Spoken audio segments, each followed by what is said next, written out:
देश के दिग्गज म्यूचुअल फंड्स में से एक कोटक महिंद्रा म्यूचुअल फंड के CIO chief investment officer equity market के हर्षा उपाध्याय साहब हमारे साथ कार्यक्रम में शामिल हो रहे हैं। हर्षा सर, गुड मॉर्निंग, बहुत बहुत स्वागत है आपका। धन्यवाद सर हमें समय देने के लिए। हाल बड़ा खराब है बाजार का, हर रोज गिर रहा है, गिरते पड़ते 22,000 तक आ चुके हैं। क्या अब भी कुछ बड़ी डाउनसाइड रिस्क बाकी है या फिर काफ़ी कुछ ज़्यादातर जो दिक्कतें, तकलीफ, मुसीबत, पेन देखना था देख चुके हैं? Good morning Anil ji. देखिए, काफी कुछ महीनों से एक एक तरफ से अच्छा खासा करेक्शन हो चुका है। तो अगर आप लार्ज कैप वैल्यूएशंस को अभी देखते हैं तो हिस्टोरिकल एवरेज वैल्यूएशन रेंज पे आ चुके हैं। तो हमें लगता है कि यहाँ पे भी अगर आप निवेश करते हैं तो अगर आपका निवेश का जो टेनर है वो लंबी अवधि के लिए अगर आप कर रहे हैं तो कुछ खास वैल्यूएशन रिस्क लार्ज कैप में तो नजर नहीं आ रहा है। तो एक हिसाब से हो सकता है कि इंटरिम में थोड़ा बहुत वोलेटिलिटी कंटिन्यू होते रहे, लेकिन अच्छा खासा करेक्शन के बाद यहाँ पे पैसा टूटने का और लंबी अवधि का जो निवेशक हैं उनके लिए मुश्किल लगता है। तो ये एक अच्छा सा बाइंग अपॉर्चुनिटी है। लेकिन वही अगर आप मिड कैप और स्मॉल कैप सेगमेंट्स देखते हैं तो वहां पे जो अर्निंग्स डिसलरेशन हुआ है वो एक्सपेक्टेशन से काफी डिफरेंट है। और उस हिसाब से लगता है कि वहां पे वैल्यूएशंस और कुछ करेक्ट होने का जगह है। लेकिन जरूर शॉर्ट टर्म में तो एक तरफ से ओवरसोल्ड लेवल पे भी उस इंडेक्स और उस सेगमेंट भी आ चुका है। तो तीनों जो इंडेक्स हैं, मिड कैप, स्मॉल कैप और लार्ज कैप इंडेक्स, सभी इंडेक्स आज के दिन में शॉर्ट टर्म में एक तरफ से ओवरसोल्ड लेवल पे है। तो जरूर यहाँ पे स्टेबिलिटी आना चाहिए, लेकिन medium to long term outlook के हिसाब से लार्ज कैप बेहतर लगता है। परफेक्ट। तो अभी मीडियम से लॉन्ग टर्म के लिए चूंकि करेक्शन हो चुका है और वैल्यूएशन सस्ते, तो लार्ज कैप ज़्यादा खरीदे। अब एक ही समस्या है सर, वैसे तो आप जैसे फंड हैं जो लगातार मजबूती से खड़े हैं, आप देखिए ना शुक्रवार को भी एफआई ने 11,000 11,500 करोड़ का बेचा, उससे ज़्यादा लोकल फंड खरीद रहे हैं और बराबर खरीद भी रहे हैं।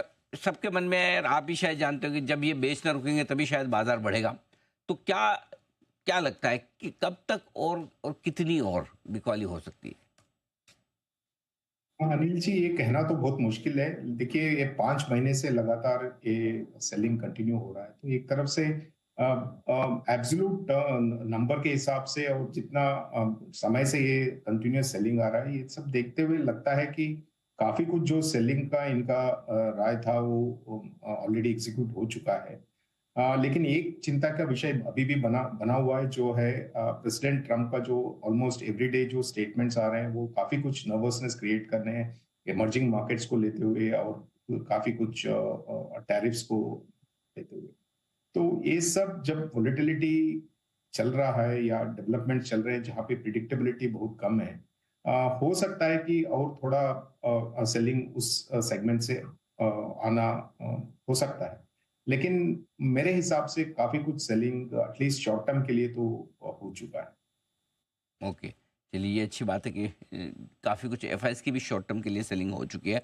अब आते हैं सर थोड़े जीडीपी के नंबर्स और साथ ही कंपनियों के नतीजे, क्या उम्मीद की जाए? एक तो कल जीडीपी के नंबर्स आपने देखे होंगे, अब आखिरी तिमाही इसके नंबर्स का 7.5% का अनुमान है, साथ ही कंपनियों के नतीजे, क्या दोनों में उम्मीद की जाए कि बेहतर रहेंगे? देखिए, सीक्वेंशियली इकोनॉमिक ग्रोथ और अर्निंग्स ग्रोथ दोनों बेहतर रहना चाहिए।